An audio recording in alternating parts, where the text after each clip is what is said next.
I hesitated at the edge of the overgrown path, the moonlight barely piercing the thick canopy of trees that loomed over me. The abandoned house, a decrepit structure hidden deep in the woods, beckoned like a haunting spectre. My heart raced as I took my first step forward, drawn by a morbid curiosity I couldn't resist.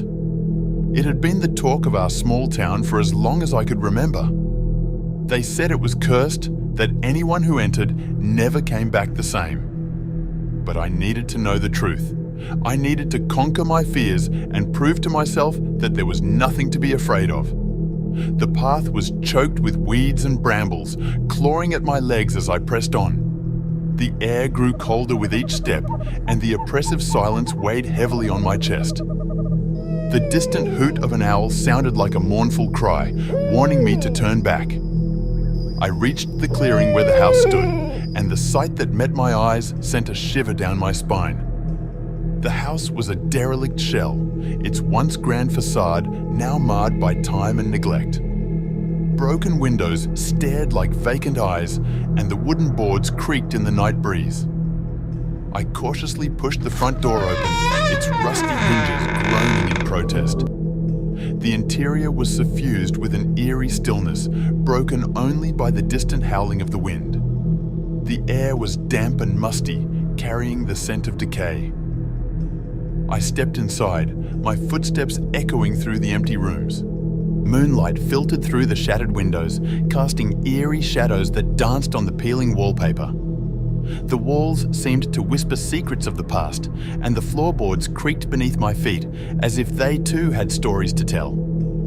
I explored room by room, my heart pounding with every step. In the kitchen, a table was set for a long-forgotten meal, covered in dust and cobwebs. The chairs were askew, as if the diners had fled in haste. I couldn't shake the feeling that I was not alone. Upstairs, I found the bedrooms. One was filled with faded toys, their eyes hollow and staring. In another, a cracked mirror reflected my fear-stricken face. I couldn't help but see the ghostly apparitions of those who had once lived here, trapped in the glass. As I continued my exploration, I came upon a room at the end of the hall. The door stood slightly ajar, and a faint light emanated from within. My curiosity got the better of me, and I pushed the door open. The room was unlike any other in the house. It was immaculate, untouched by time's decay. A single candle burned on a small, ornate table in the center of the room. Its flickering flame cast eerie shadows on the walls, and a chill ran down my spine. I approached the table, and my eyes were drawn to an old, leather-bound book. It lay open, its pages filled with strange symbols and arcane drawings. I couldn't decipher the text, but the sense of malevolence it exuded was palpable. As I reached out to touch the book, a voice whispered in the darkness. "You should not be here." I spun around, my heart in my throat. No one was there, yet the voice had been real, chillingly close. I backed away from the table, my eyes darting around the room. Shadows seemed to move of their own accord, and the temperature dropped even further. I knew I had overstayed my welcome. I turned to leave, but the door slammed shut with a deafening crash, and the candle extinguished, plunging the room into utter darkness. Panic gripped me as I fumbled for my phone, desperate for any source of light. The room seemed to come alive with malevolent energy. Whispers filled the air, and the walls felt like they were closing in on me. I stumbled blindly, my heart racing, and collided with something cold and solid. My hands touched the source of the obstruction, and terror coursed through me. It was a skeletal hand, gripping my arm with a deathly grip.